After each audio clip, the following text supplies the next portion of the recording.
Commissioner Irvin. It is 6:35 on June 7th, and I call the meeting to order. First order of business is roll call. Do we just need to state our names? Okay, perfect. Chair Irvin, Present. Chair Kendall, Present. Chair Eder, Present. and Chair Baker and Hessel has been excused. So you have a quorum and you may proceed. Thank you. Great, thank you. All right, first up, we have the approval of Planning Commission minutes. I believe Fatima was able to get a download of all of these minutes from a way back. Did everybody have a chance to look at them or review any changes or modifications to the meeting minutes? All right, then I need a motion to approve those. This is Commissioner Eder and I motion to approve the minutes. Commissioner Kendall, second.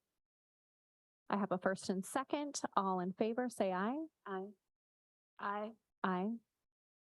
And motion passes.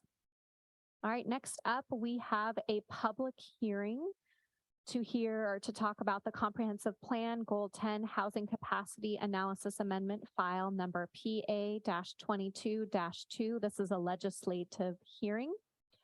This is open to the public, although right now we do not have anyone in the public in attendance, and I don't believe we have anyone online. Well, we do have Beth Goodman, but she will be presenting the Okay. housing capacity analysis. Great, thank you. Does any commissioner have an actual economic conflict of interest to disclose? None of the present commissioners note any conflicts of interest. So we'll move on to item C, staff report and applicant testimony. Great. So, Chair Irving, this evening, we will have a presentation by Beth Goodman from Echo Northwest. You'll recall that she also presented at a recent work session on the same project. So this evening, we're as Chair Irvine noted, we're conducting a legislative public hearing on some proposed comprehensive plan amendments. And we'll have a presentation from Beth on that. Staff is recommending that the Planning Commission take formal action this evening on this. At the appropriate time, I can help you through that if needed. But in short, I think we've got a really good project. We've coordinated with the state on this, and so I'll hand it over to Beth. We can start the presentation, Fatima. Want to get that going, and then Beth, as you move forward, you'll just note to, I believe, to Fatima that you'd like the slide being advanced. Thank you. That sounds good. Thank you for attending this evening. Oh, of course. Thank you very much.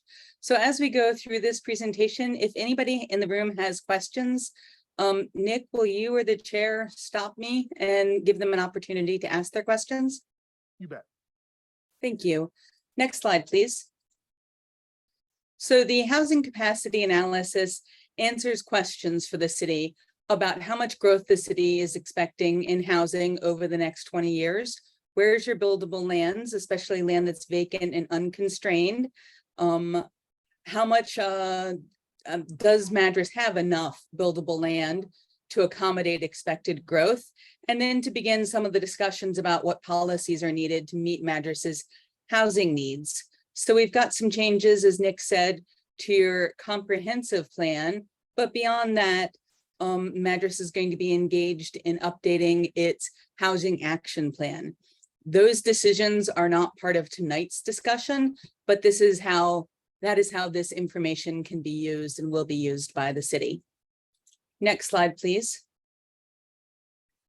So the parts of this project that we're talking about tonight are in blue. So the housing capacity analysis and the revised comprehensive plan policies. So essentially the city is talking about adopting the housing capacity analysis as an appendix to your comprehensive plan, replacing the old information from the 2007 report.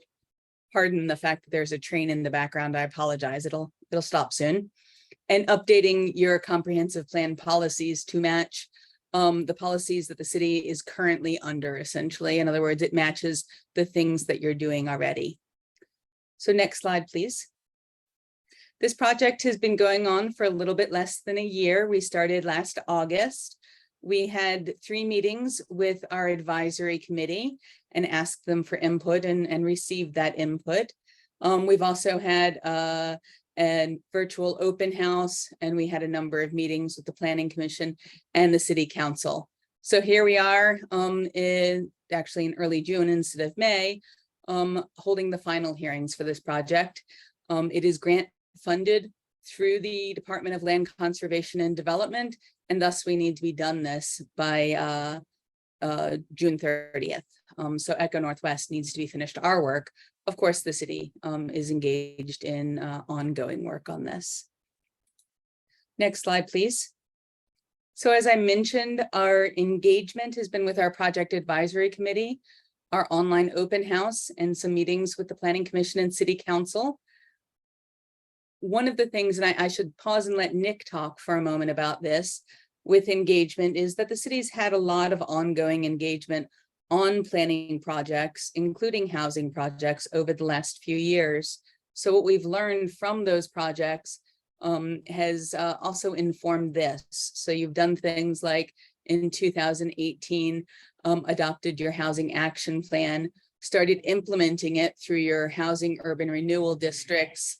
You made changes to missing middle housing code, things like that, where the community was engaged. Nick, would you like to add anything else about engagement? Thanks, Beth. And appreciate the segue. I was just telling Fatma that I wanted to show table 1 in the staff report, which identifies some of the outreach efforts and the date of those. As well, coincidentally, today, I'm working on a reimbursement request to DLCD to get the funding that we've paid at Eco Northwest for this work. The state required a self-assessment of our public outreach efforts. And I think this is of importance. I was critical of our efforts. I think we fell short in a couple areas. On the other hand, it identified some areas for improvement, but also unfortunately, some realities in our community. So there were certain components that we just didn't do. So we didn't advertise the Housing Advisory Committee meetings in the newspaper.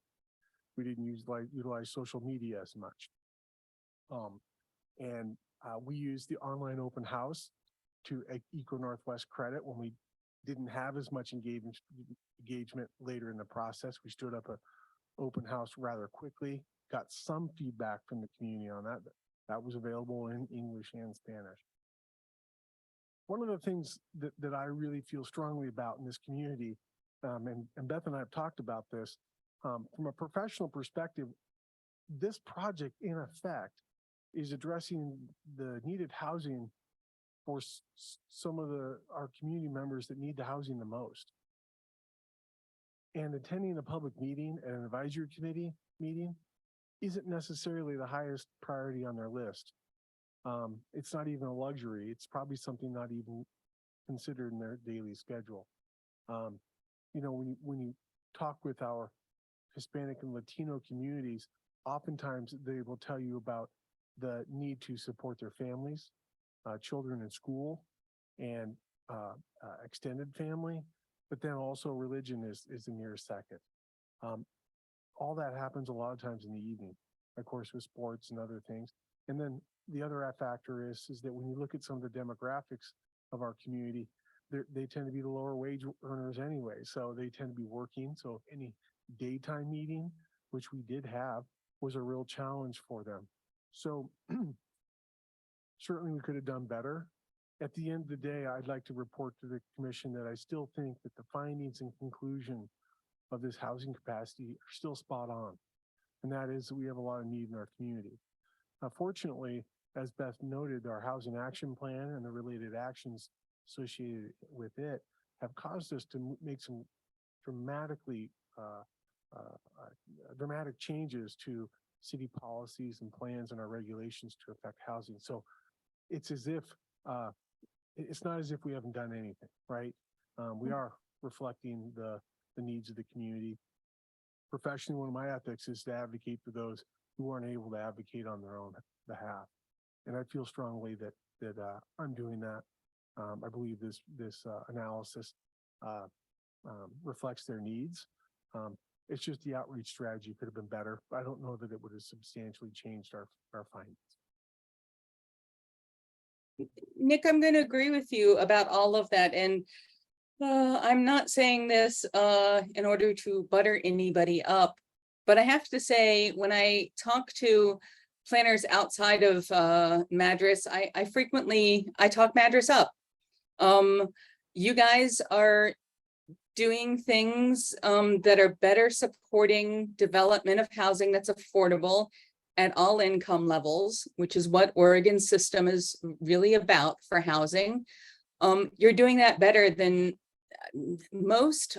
any other small city that I can think of with your policies and what you've been implementing over the last, say, 5 years. You went from a housing market that was frozen and very little was happening, and especially nothing related to multifamily housing or housing that was more affordable wasn't happening then. And you've gotten to a place that's very different now, and those things are ongoing, and affordable housing in all senses of affordable is in the process of being built.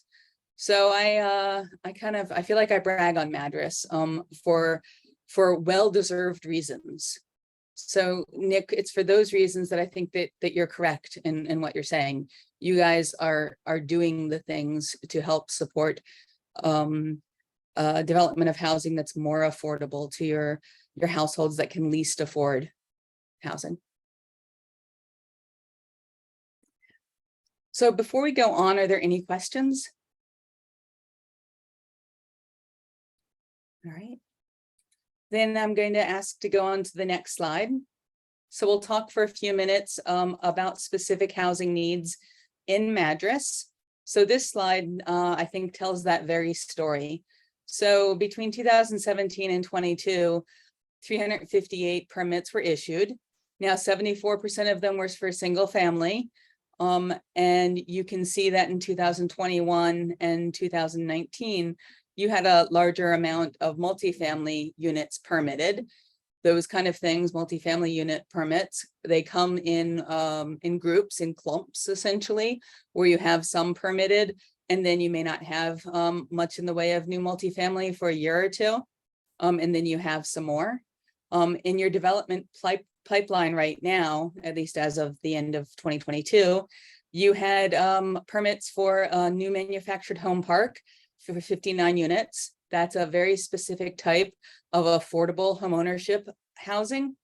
I actually haven't seen a new manufactured home park open in Oregon in decades, so it's been quite a while. You've got 24 units of income restricted housing for seniors, 107 units of multifamily housing, that's market rate. I think a lot of it's at Yarrow.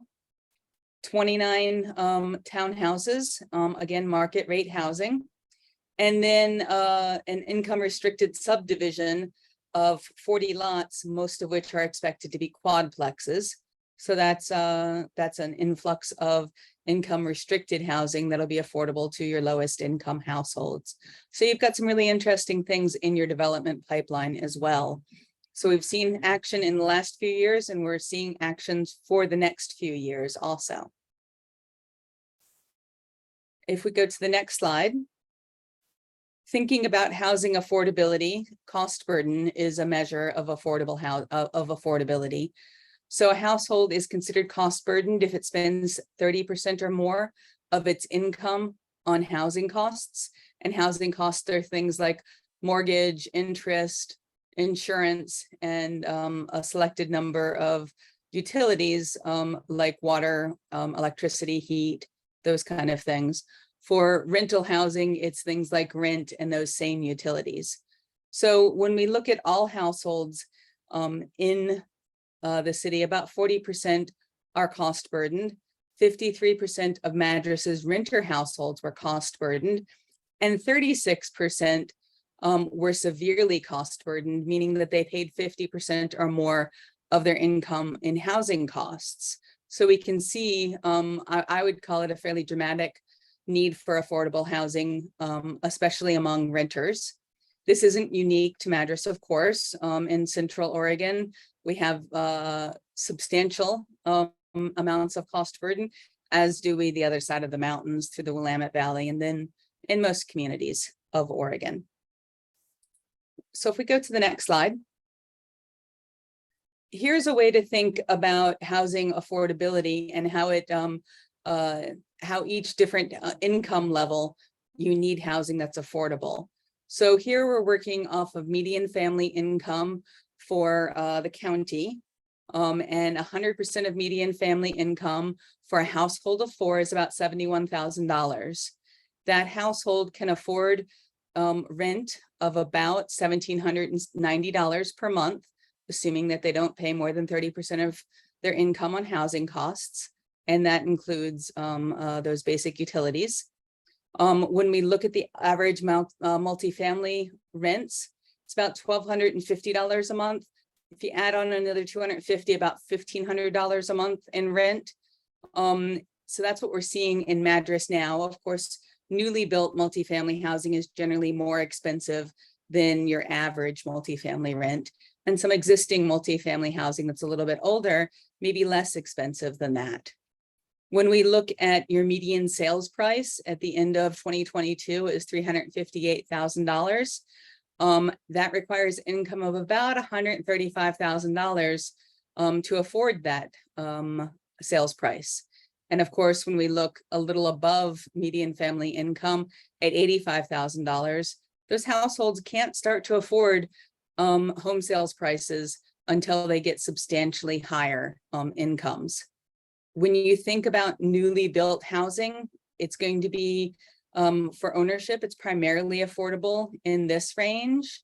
So things like your newly built manufactured home park, they may come in. I'm not sure exactly what the prices of those are going to come in, but it may be affordable 80 to 120% of median family income. So in that range, when you think of newly built multifamily housing, it's going to be affordable above 80% of median family income, so above $57,000. But it's certainly affordable by the time you're hitting about $71,000 or about $1,800 a month in rent.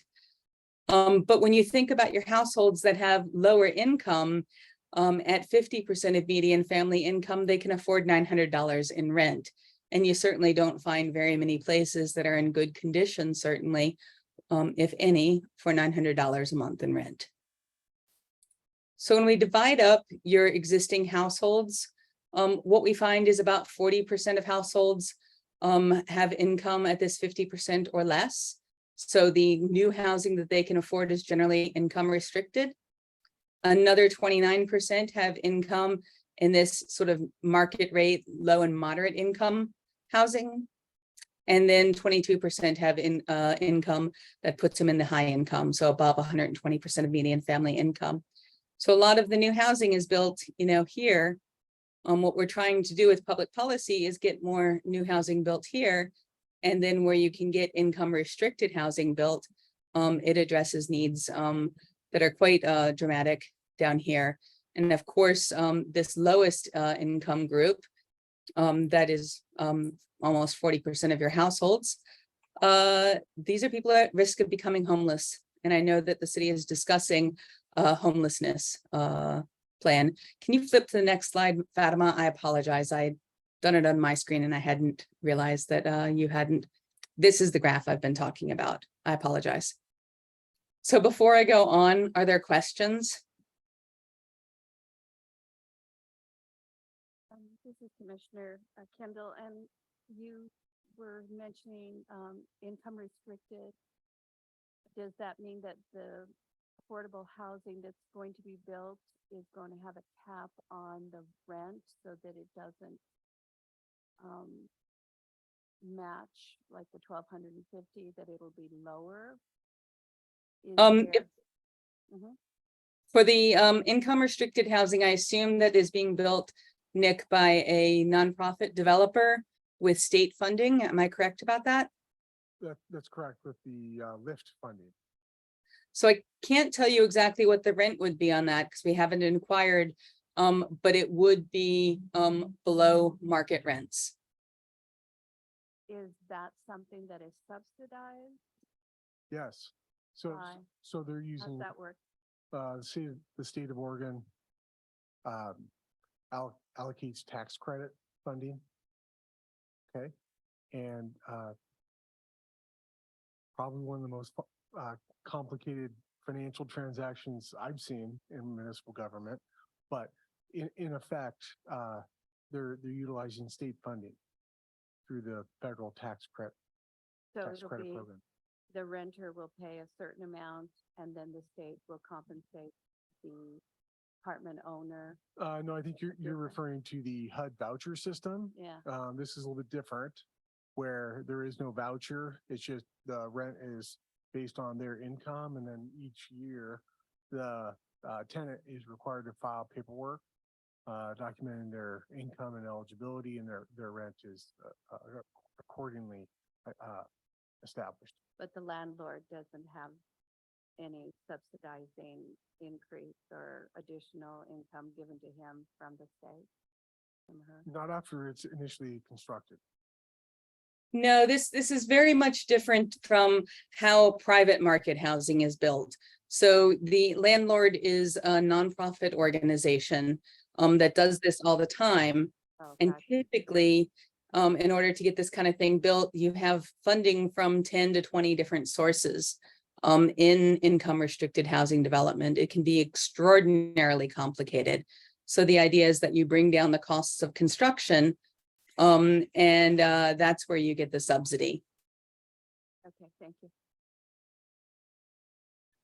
Beth, do you want to share your screen or continue to look? I think we're okay.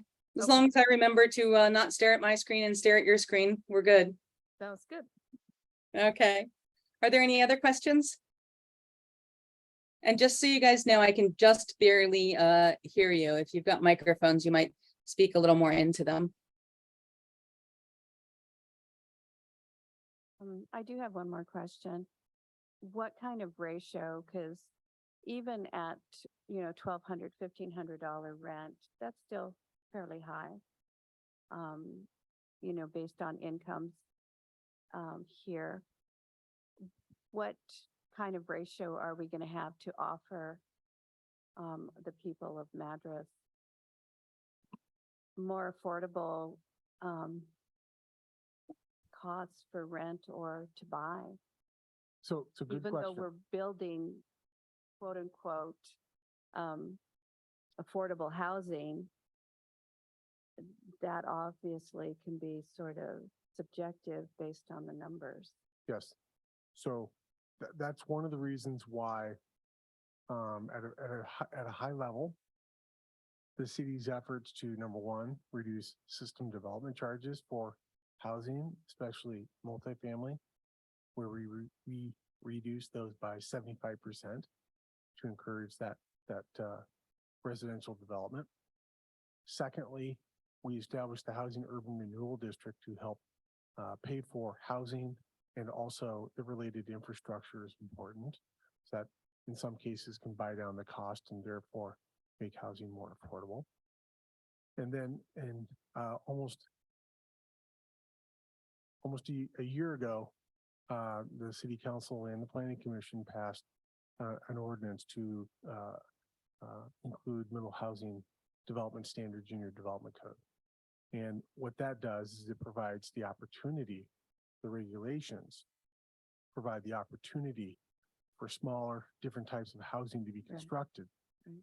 for which wasn't even allowed in any shape or form previously. Those middle housing types tend to be at a lower cost. So bigger picture, what you're seeing here is you're addressing the cost of construction through regulations, reduction of SDCs, and in some cases, helping pay for the cost of constructing those dwellings and or related infrastructure. And in effect, you're creating the opportunity for lower cost housing to be constructed and be built in your community. Are the developers that are getting these additional benefits of lower costs of construction, are they open to then keeping the cost of the sale of the house? Because it's obviously going to be lower than what the market value would allow. We have not restricted sales price yet. I don't think we will. But I will say, as part of the Housing Action Plan update that will start later this year, is that I would expect staff, myself, to include as one of the actions for the city to consider income restrictions for certain types of multifamily development. So if we're going to provide housing urban renewal financial incentives through tax increment, then guaranteed that those units will be at a certain price point Right. for a certain period of time. I'm learning right now that Redmond has several projects like this, and they're getting out of the ground, and the developers are working on that. So we're slowly ramping up our intervention in the market rather than making big changes. And so as we allocate our precious urban renewal tax increment to incentivize housing, I think what you're going to start to see moving forward is let's use our dollars more strategically and targeted towards affordable housing, and let's make sure that those are affordable for a long term. Right. Right. Does that answer your question, Commissioner Kendall? Generally speaking. I think so.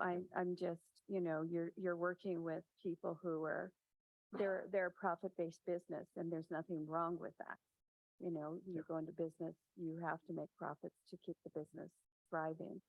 And so the market allows a certain amount. But if we're trying to make it to where we represent the people and help them get into homes or, rentals, that somehow we have to have the cooperation of more than just us as a city, That's right. as long as we And can do that. I would say that Madris's housing policies are increasingly achieving that. So you've gone from a housing market where very little housing was developed to a housing market where more housing is developed, and certainly some of it has been income restricted. Part of what the city needs to have, and when I say the city, I mean really more the community rather than the official city, is simply more development of more housing. And you've achieved that as well as achieving more development of more affordable housing as well. So you're proceeding on both tracks. So housing that is lower cost, and lower cost over the long term is the goal. And then more housing overall. So you're getting both of those. In terms of what I would advise putting your scarce public dollars into, it's exactly what Nick just said. Concentrating your public money on affordable housing. So housing that will be more affordable to the people who need it in Madras.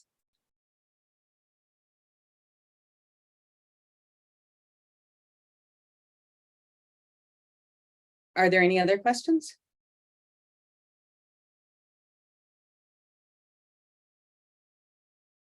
Nick, did you need to say anything else? No, I think we're good. Thank you. Appreciate that. Sure. Well, then let us go on. And we will talk about your buildable lands inventory on the next slide, please. And the slide after. So what we did is we looked at all of the residentially zoned land or land that allows residential housing outright. So that includes your R1, your R2, your R3, and then your downtown commercial and community commercial zones. We also looked at your county zones, the RR2, RR5, and RR10, and those are inside of your UGB, but outside of your city limits. And we said how much of that land is vacant, so it doesn't have substantial development on it, or it's a larger lot where more development could be accommodated within existing zoning. And then we said, where are the constraints? So say floodplain or steep slopes. And so if you look right through the middle of the map, where you've got that white area, That's big floodplain, a little bit to the north of that. That big swath. And if you look in the south east area of your R3 down by Yarrow, you'll see some areas that look like little splots that aren't development clearly. Those are steep slopes. So we took out areas that were in floodplain and steep slopes, other natural resource constraints, those kind of constraints. And what we found is that in your R1, you have 450 acres. Your R2, you've got 49 acres. R3, that there's 191 acres that are all vacant and unconstrained. And then in C2 and C3, you only have 10 acres. As we looked at the capacity of this land, which we'll talk about in a little while, we focused on the R1 through the R3. We didn't include the UGB county zoning in the official capacity estimate. We estimated capacity for those 192 acres separately because those lands could come into the city at any of your zoning in any of your zoning regulations. So we'll talk about capacity in just a few minutes. Does anybody have any questions about the buildable lands inventory?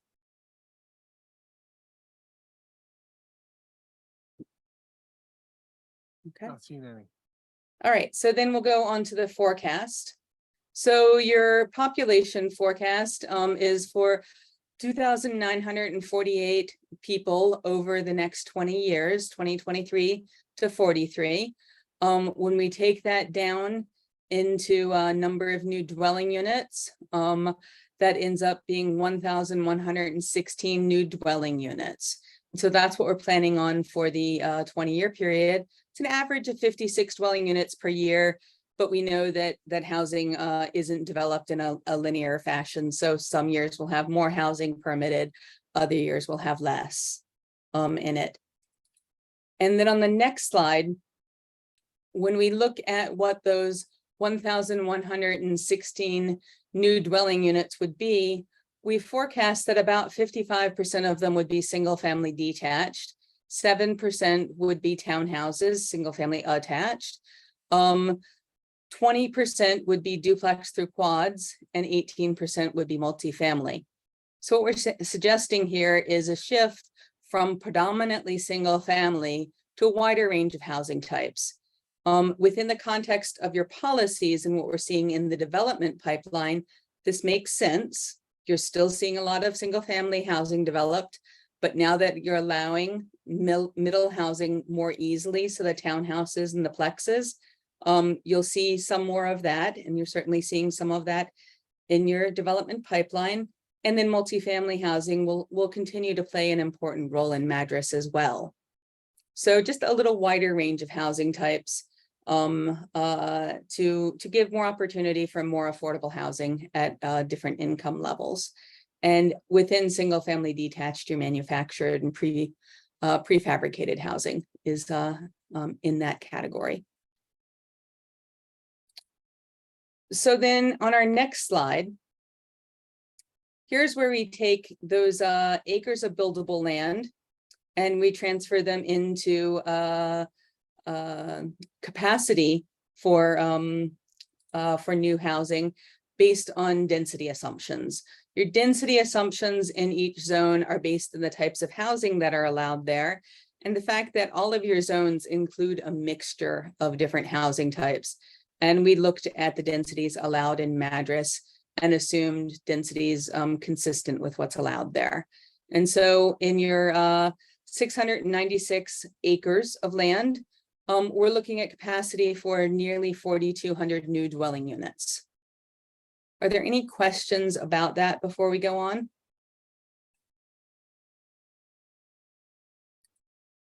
If not, seeing any. then on the next slide, we compare that capacity by zone with our estimate of demand for new dwelling units by zone. And we allocated those housing units that I just showed you 2 slides ago, 2 different plan designations based on the types of housing allowed there. And what we came up with is we came up with a surplus of capacity in all of your residential zones. We only allocated a little bit of housing to your C2 and C3 because there's so little vacant land there. You could see more housing there. Your only zone that you're close to not having enough on is your R2. And frankly, what's allowed in your R1 and what's allowed in your R2 are kind of similar. So it may well be that you may see a little bit more development in your R1 because there's more land there. Unless as you bring land into the urban growth boundary, you designate some of that R2.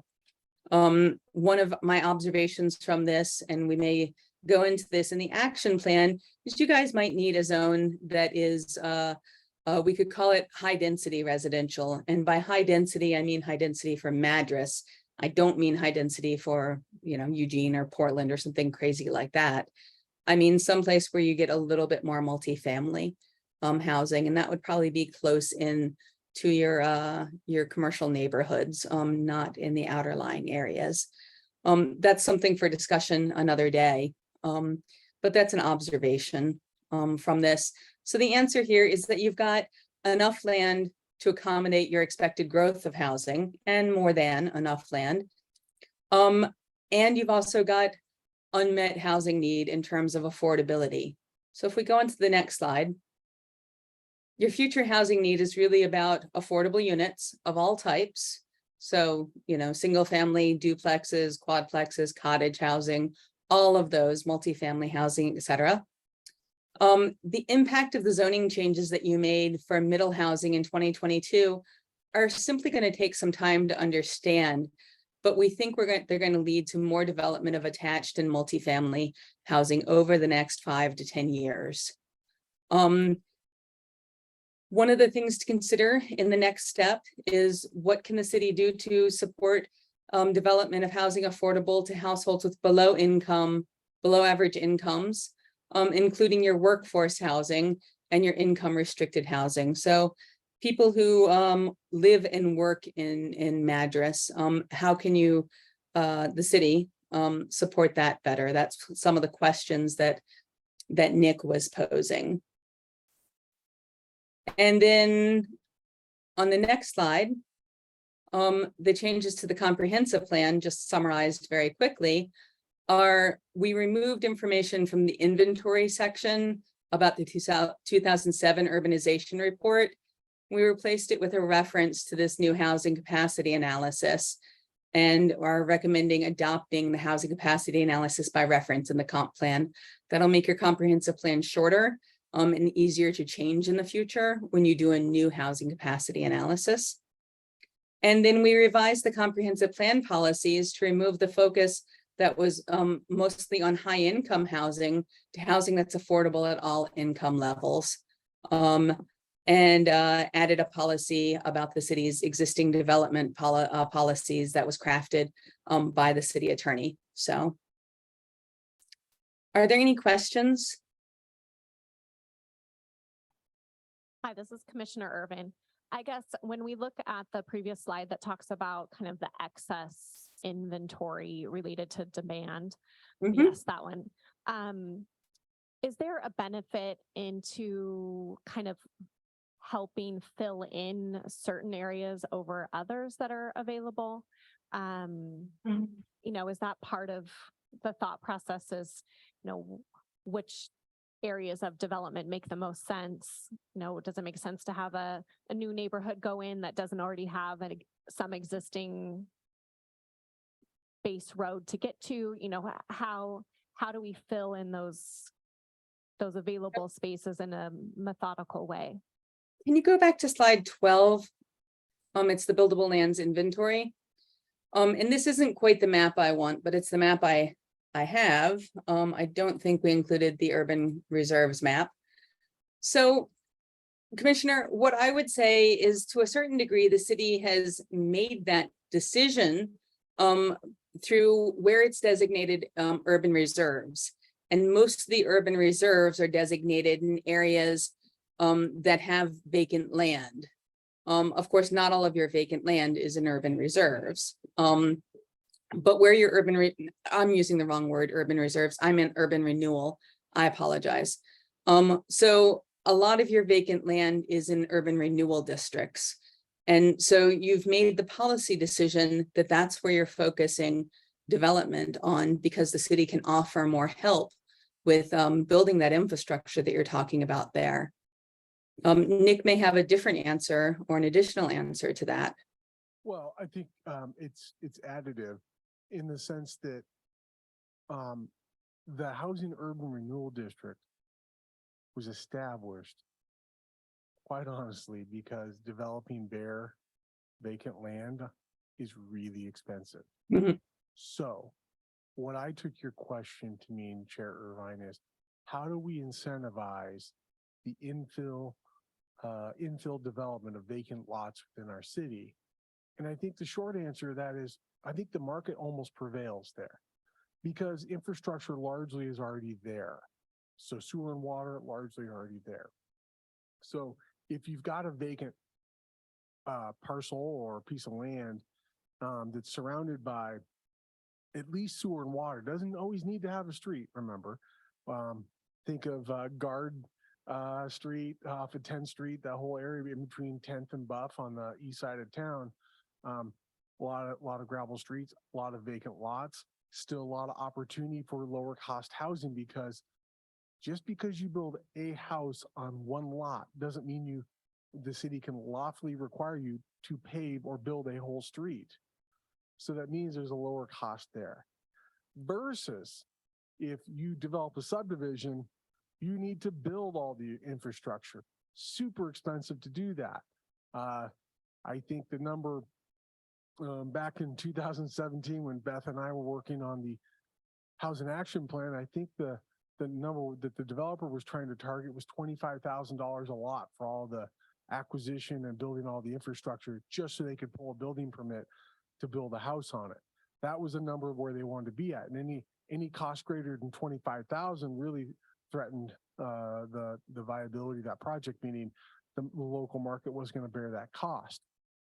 That number's changed today just due to inflation, some other factors. So, but it gives you a rough estimation about the general cost to build a new lot in a subdivision versus infill. The second component of that answer is your code now supports that. Whereas before, the Middle Housing Code amendments were adopted in July 16th, 2022. These are important dates that I remember. They're probably part of my professional resume, but in all seriousness, you could only build a single family dwelling on that. Now you can do up to 4 units of housing on that. You can do a townhome if you have a couple lots.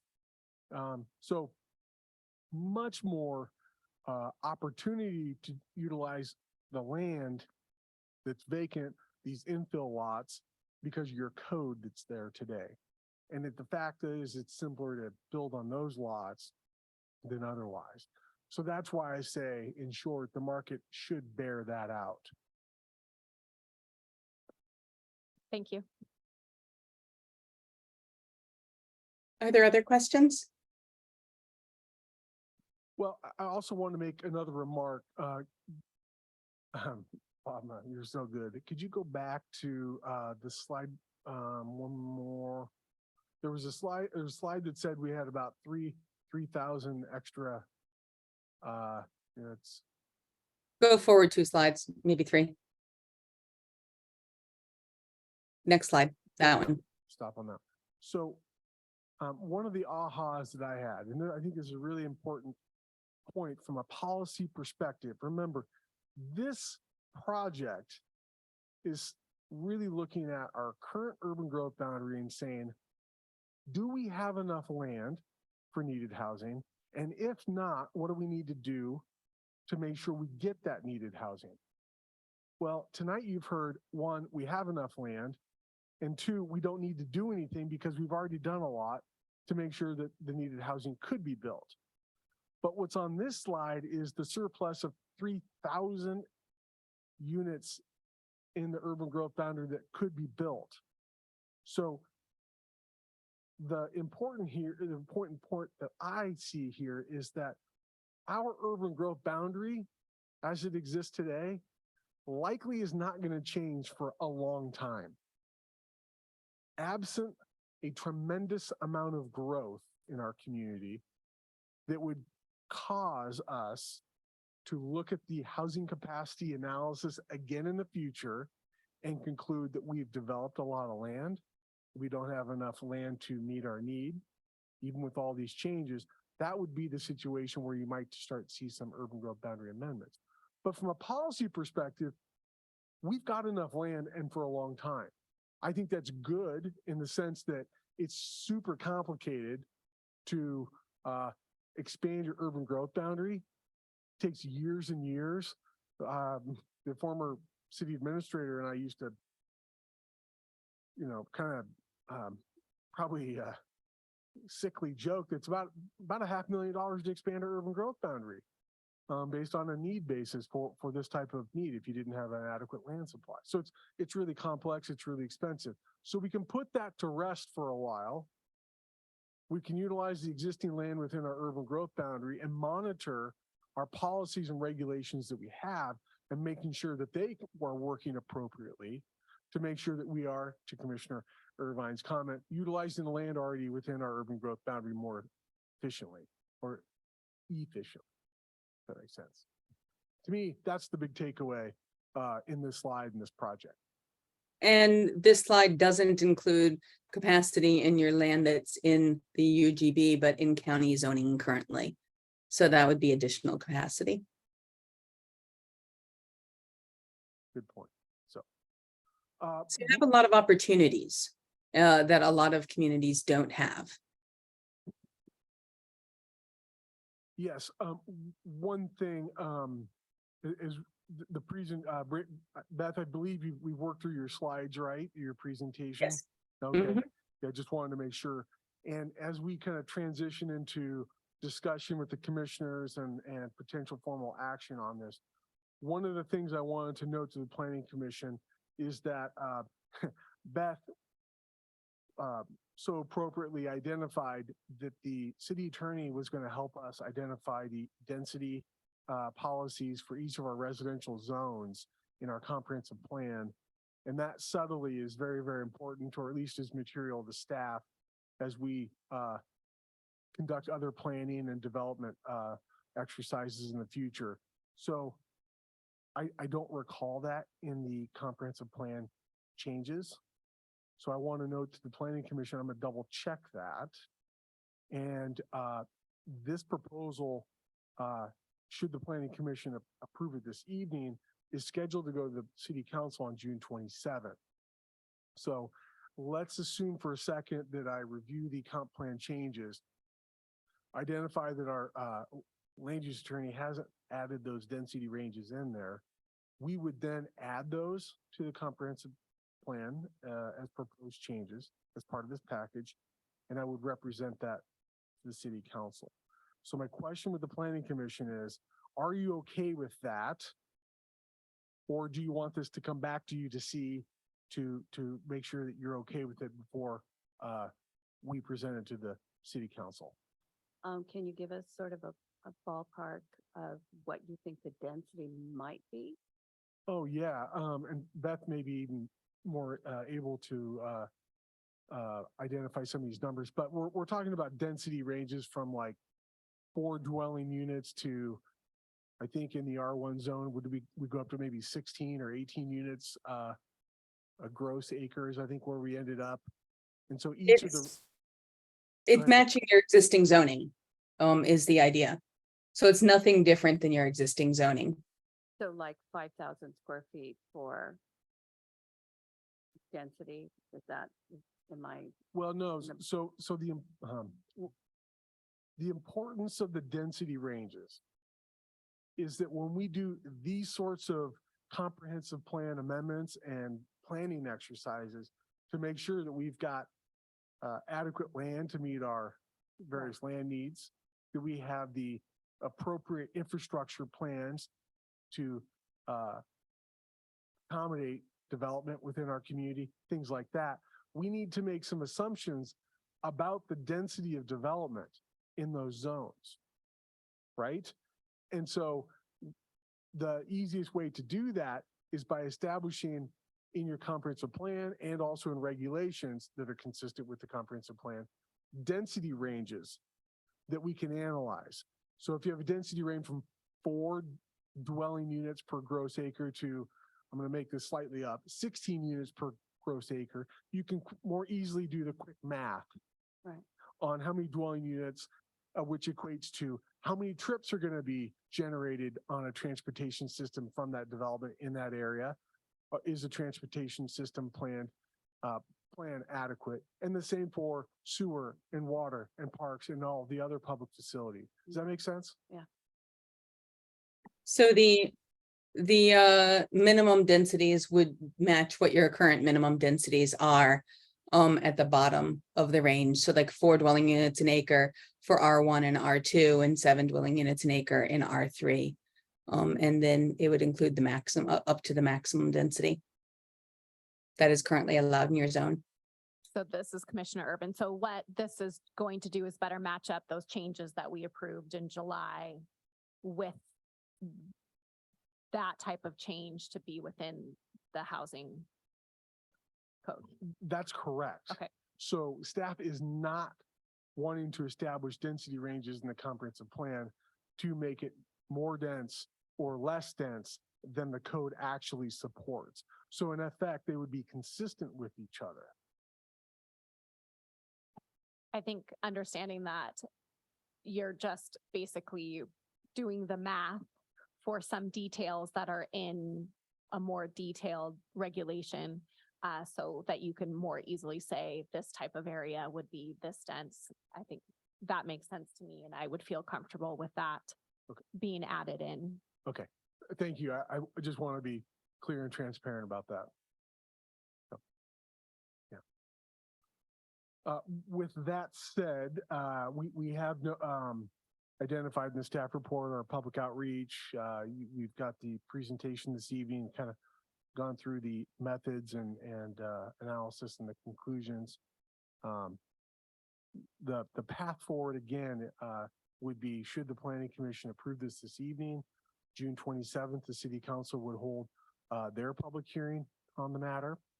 And should they approve it, they would direct staff to prepare the necessary adopting ordinance, which looks like would be considered at the City Council's July,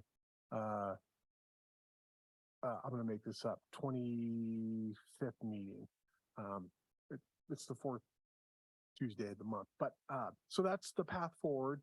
Is there any questions for myself and Beth as you start to consider and maybe deliberate on this matter? This is Commissioner Urban. I just want to say having the work session and then hearing this information again tonight was very helpful, because this is very detailed information, and obviously a lot of time and energy and effort has gone into this. I appreciate that we've had the opportunity to look at this in this way. I think for me, as a member of the public, the whole reason to serve on the Planning Commission is to review information as a member of this community. And it's exciting to think that this is the level of detail that is being considered. It's also exciting to know that we have enough land within our urban growth boundary to, if I do the math, for 20, 30 years at the least, as things develop, and there may need to be some movement from R1 or R2 to some more commercial as we go along. But I feel pretty confident that now that we have underlying regulations in place to offer more types of housing units, that as we touch base and as we look in the future, we'll be able to see what's working and what's not working and adjust therein. So I just wanted to say thank you for bringing this to us. And I feel like the presentation to me really covered a lot of information that I think will be helpful in making a decision this evening.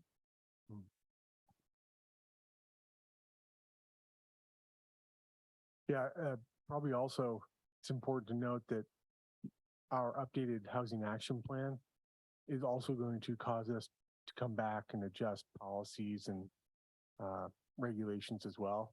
I'd be surprised if it didn't, right? So again, I mean, all these bones are connected, as one of my former city administrator said to me many times. So it's kind of an iterative process, right? you just keep working it. And so that's really the plan here.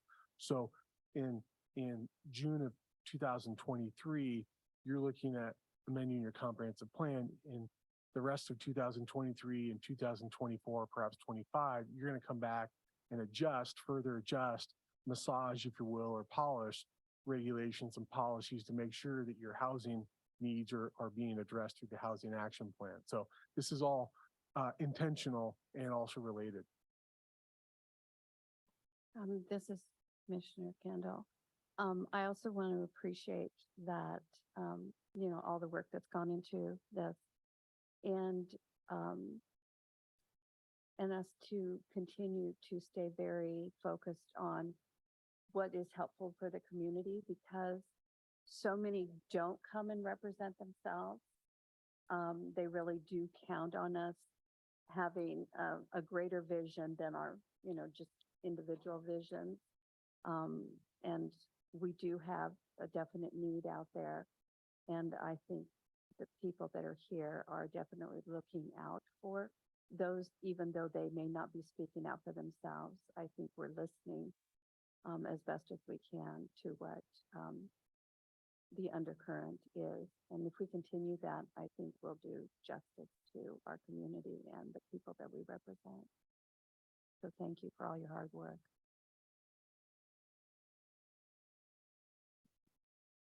All right. Any comments from Ashlyn? Chair Irvine, I might have jumped the boat or misled the commission. You do need to request public comments before you deliberate. Okay, I'm sorry. I just didn't see that there was anyone here. Is there anyone in the public who would like to comment on this? Seeing none, we will continue with our discussion. You guys spoke well on that. I agree completely. Great presentation. Thank you, Beth. Thanks, Nick, for all the info. I think it's well overdue from 2007. So it's great to see all this and just keep Madras growing. I know I have, many employees always looking for housing, affordable housing, and it's really, tough out there. So thank you so much. And everything was great. So that said, there is a sample motion on the stapled copy if one of you would like to offer that up.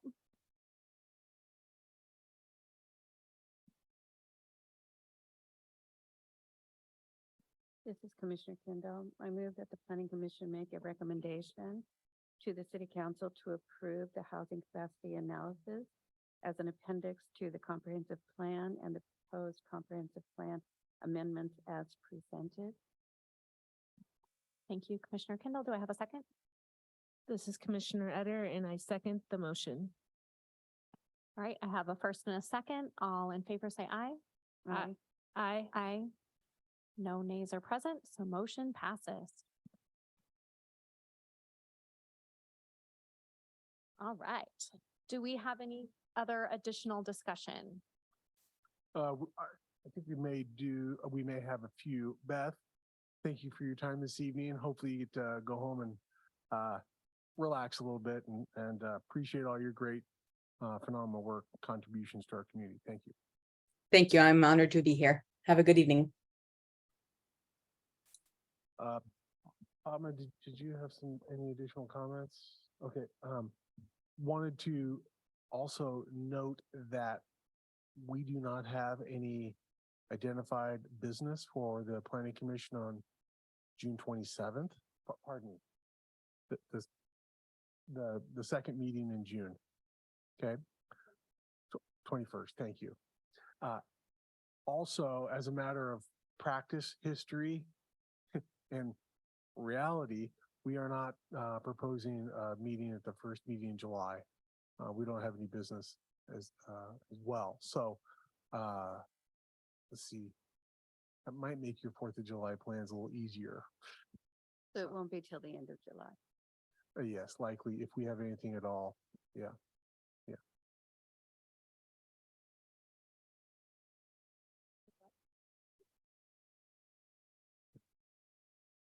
Any additional discussion or feedback from the commissioners for staff?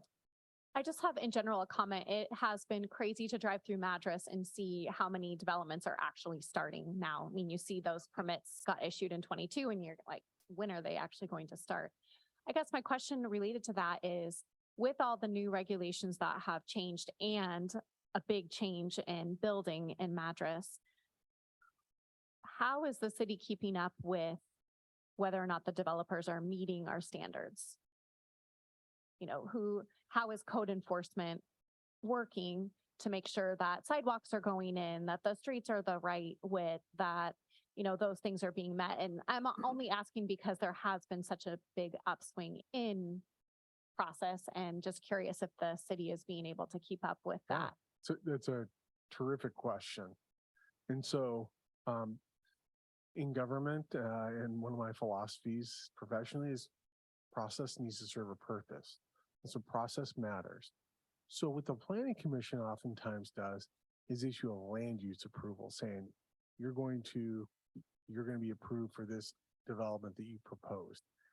After a land use decision is issued, in most cases, those applicants or developers are then moving forward with their construction plans for infrastructure.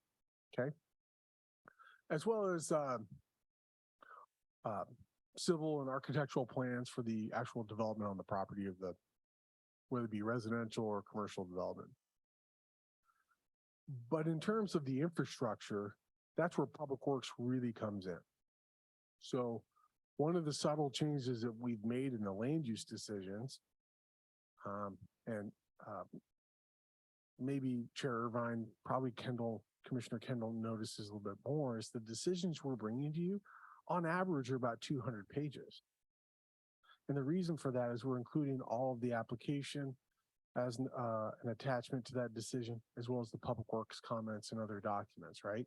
So the Public Works comments in there specify the standards by which streets are to be constructed, including sidewalks, street widths, street lights, and then how stormwater will be managed on the private property, how the stormwater generated from the street, how it will be handled, all these sorts of things. So that gets included in a what I call a public improvement construction plan set. So a set of plans are just for public improvements. Those are submitted basically to the Public Works Department, and the Public Works Director and or city engineer reviews those based on one, the land use decision, and also the standard of the city's public improvement design and construction standards. What a lot of people just refer to as standard specifications of the city, okay, for public improvements. Those get reviewed, they get approved. And then if they're building a subdivision or like an apartment complex, the Public Works Department holds what's called a pre-construction meeting at City Hall with the general contractor, whoever's going to be building that infrastructure based on the approved plans. Then they talk about how the construction is actually going to be executed, timing, dust control, erosion control, as well as how they're going to be installing water pipes and other things. I mean, there's just coordination things, right? Then once that those plans are actually constructed, the improvements are constructed, the plans, pardon me, we go out and we look at that infrastructure, make sure that sidewalk is, 6 feet in width and so on and so forth, right? So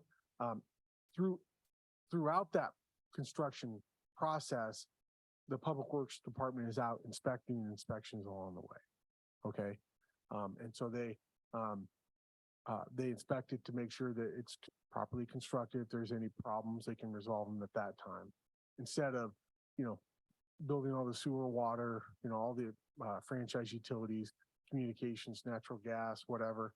And then at the end of the project, oh yeah, that sewer pipe underneath alfalfa asphalt and all that gravel, yeah, that's wrong. We got to tear all that out. So there's inspections along the way to make sure you avoid that sort of problem.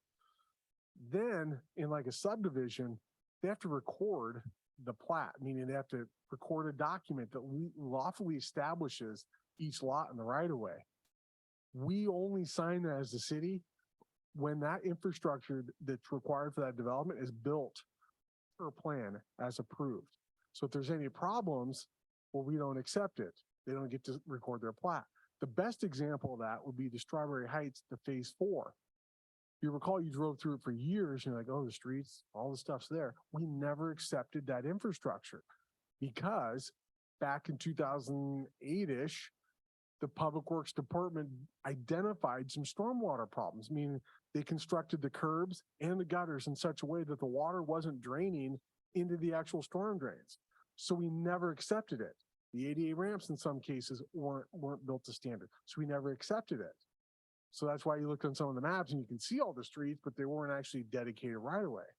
So then they came in, they fixed those and they platted it, thereby created the lots. So that's how we go through that process very systematically to do that. We have a lot of success in that. Every now and then you have problems, but generally speaking, if you've got qualified people in qualified positions, you're following the process because it serves a purpose. Everyone's fulfilling their duties along the way. It goes pretty smoothly.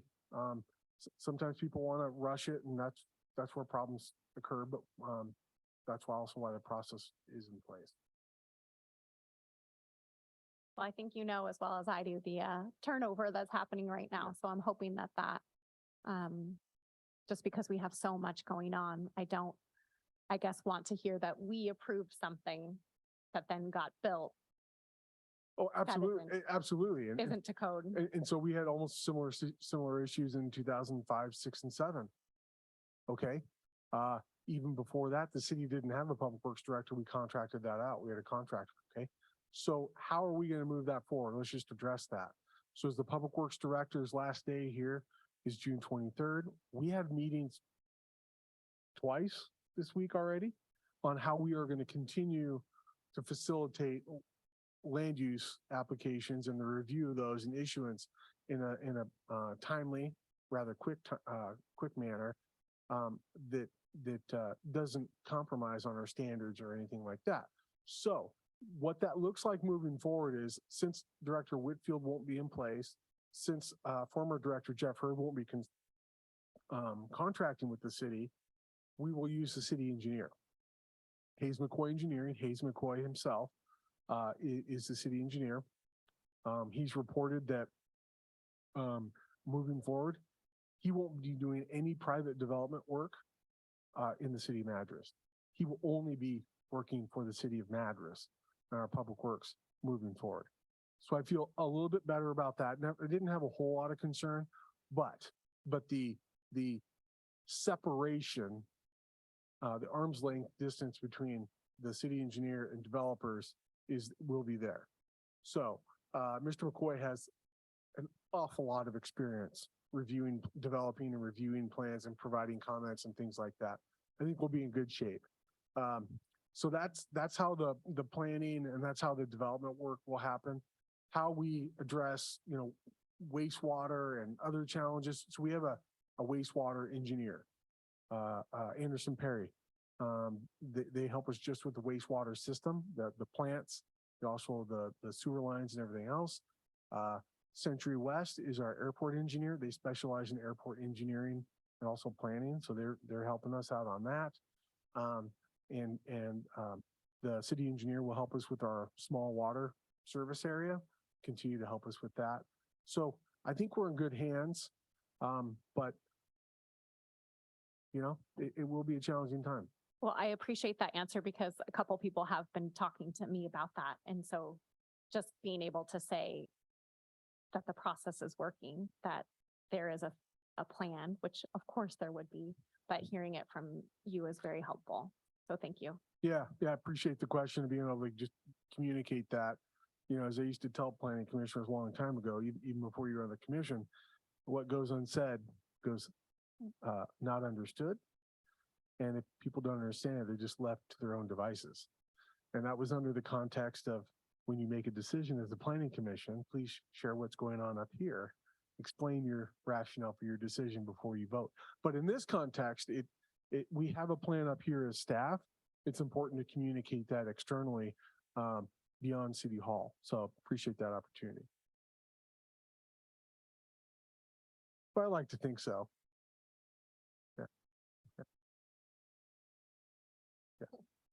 Anything else? All right, so we can call the meeting adjourned at 7:45 PM. Thank you.